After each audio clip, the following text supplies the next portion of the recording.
Greetings, everyone. I am Dr. Wolf, and I just watched Surf and or Turf.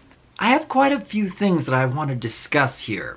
Some of them more serious, but let's talk more about the setup for this episode, because I was a little surprised that Twilight has the CMC walking in and they're suddenly saying we got called by the map. In previous episodes, especially with Spike and with Starlight, it was a bit of a surprise, but I guess it's much more of a casual thing nowadays. Honestly though, I did enjoy a lot of what they were going through, as long as they weren't focusing too much on the exposition, because much like with the very first episode in this season, you still can't help but feel that the people at DHX Media, and especially at Hasbro, they're very subtly saying, "Did you see the movie yet? Did you know we made a movie? You should really go see the movie. Hint, hint." But that's okay. They got through a lot of the exposition fairly well. And they did explain a few things about hippogriffs and sea ponies, which I actually found pretty interesting. Especially when they get to the, the Harmonized Heights? Yeah, Harmonizing Heights, that's what it was. And you see Sweetie Belle going absolutely excited over everything. That was really fun, because you don't actually see her being that excited about most anything since, what, season 4, if I had to guess? I wasn't entirely sure where they were going to go with this story, what kind of lesson they were attempting to teach, until they start reaching the point where, Telomere, he starts saying that his mom lives with the sea ponies, and then I'm like, oh, I think I know where they're going with this, and if they're trying to keep it on the sidelines, trying to keep it a very subtle angle, that's actually really clever. And yeah, for the most part, I thought it actually was really clever how they presented it. Because much like with episodes like, say, Tanks for the Memories, that's another great example of how to present a particularly difficult issue for kids to understand in a very subtle way that they can get into without blatantly explaining every little detail to their faces. It's more showing and not telling. And in this case, with Surf and or Turf, I think they actually pulled it off pretty effectively as well. Again, for the most part. But going back to the setup, I like the fact that they did bring Twilight along, and I did like the fact that she was excited for the purposes of research. I did enjoy the fact that Apple Bloom was kind of the middle ground between Sweetie Belle and Scootaloo, and I was especially happy to see how excited Scootaloo was swimming around and getting the feeling of flying, and yet at the same time it's a little disheartening to see her being so excited about something that she's wanted for so long, and knowing that she's only partially there. I mean, this is probably just a one-time episode thing that I don't know if they're ever gonna revisit her being a sea pony again. I did appreciate that they were willing to bring so much of the hippogriff/sea pony world to the main series, despite the fact that it is very much, again, saying, hey, go see the movie. However, setting up the idea of a separated family and putting much of the focus on how Telomere is so worried about living in different worlds and not being able to choose, that's what I thought was so clever. That's what I thought was so praiseworthy. Because it wasn't so much on focusing on why parents were in different worlds. It was more set up why species were in different worlds, because they are the same people, but sometimes they're hippogriffs, sometimes they're sea ponies kind of thing. And it's almost like the writers had intentionally set up this kind of scenario to be this way when they were trying to think up hippogriffs and sea ponies in the first place. But then I remembered, no, that's probably more of a movie thing, isn't it? But it is a very clever workaround. Being able to set up environments as the main focus of the episode, the main conflict, rather than focusing on why individual parents are in different worlds. That's all subtext. And I really love how they pull that off so effectively. For the most part. Because there are a couple of points, especially later on, where it felt like they were trying to sidestep a couple of things where I felt like they could have addressed something really serious that kids would actually want to learn more about.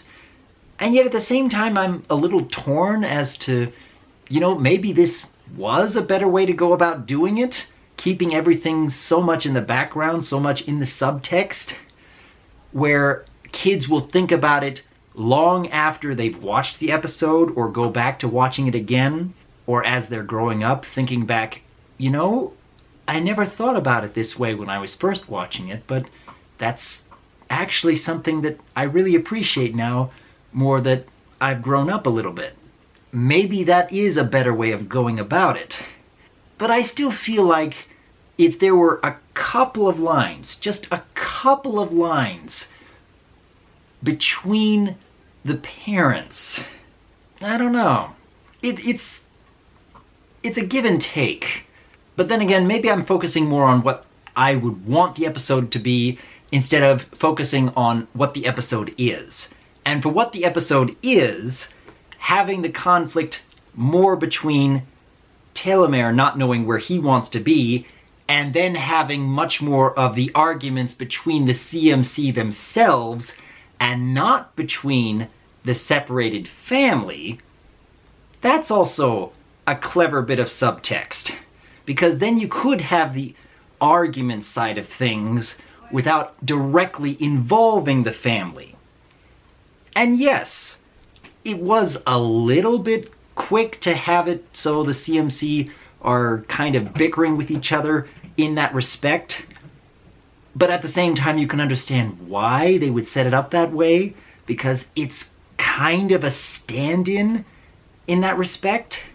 So in so many ways, I really love how they set up this subtext scenario about a separated family, and I love the fact that they're using the CMC and this Telomere character, and the fact that it's hippogriffs and sea ponies living in different worlds, different environments, and trying to focus on which is the better place to live, which world, rather than being with which parent.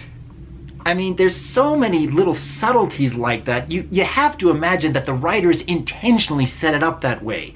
You have to believe that the writers knew what they were doing to have this many little subtle connections. But did it work all the way through? That's what I keep getting back to in my head. I still think it mostly works. It almost works. It's just a couple of little things that keep making me hesitate.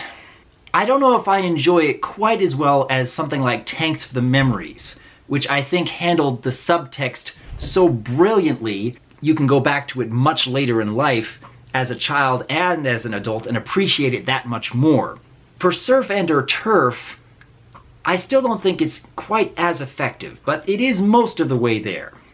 And that's what I appreciate most about this episode, is trying to tackle a serious subject matter in a way that a child can very easily understand, and yet they may not get what it's really referring to until later on in life. I really wish that MLP would do more episodes like that. And if it's even just most of the way there, I still think the lesson is pretty effective.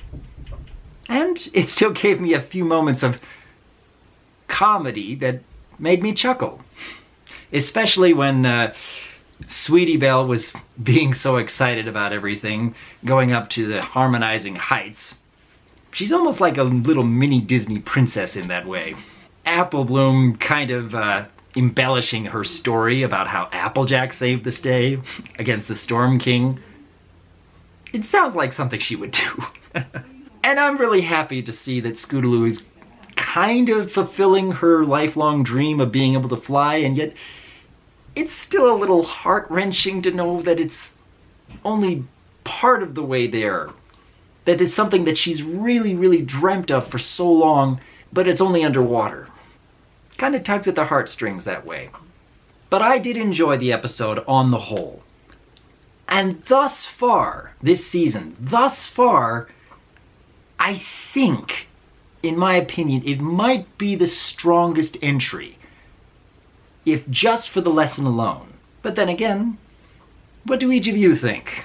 Given what they had to work with for the hippogriffs and the sea ponies, and the CMC trying to be the go-between in these two worlds and this telomere character, do you think that they were able to do as much as they could with this setup, give as much as they could get from this lesson?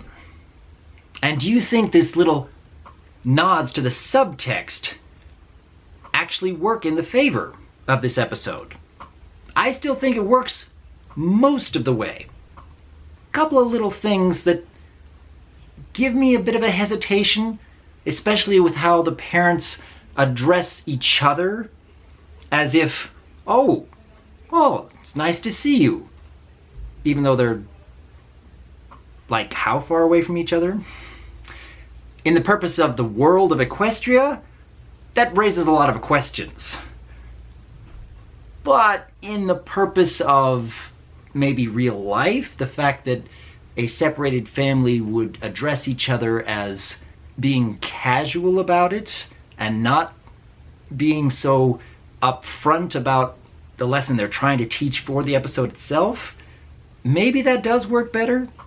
I'm still kind of iffy, but what do all of you think? Until next time, I am Dr. Wolf, and I look forward to hearing from you.